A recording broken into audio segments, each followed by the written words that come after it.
A historia da muller no deporte está chea de protagonistas que batían marcas persoais e superaban os estereotipos sociais e culturais.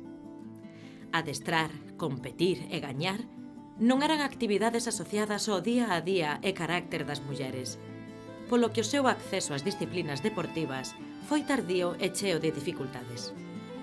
A primeira campiona olímpica Charlotte Cooper ou a 3 veces finalista de Wimbledon Lidia Álvarez, entre outras, deron lugar a xeracións de mulleres deportistas extraordinarias, como a judoka María Blasco, a esquiadora Blanca Fernández Ochoa, a alpinista Edurne Pasaban ou a piloto de rally Jutta Kleinschmidt.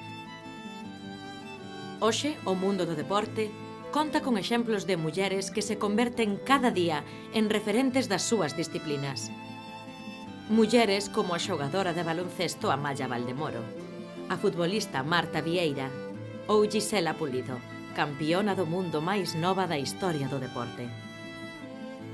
Todas elas demostran cada día como a superación persoal non é unha cuestión de xénero, senón de tenacidade e ilusión.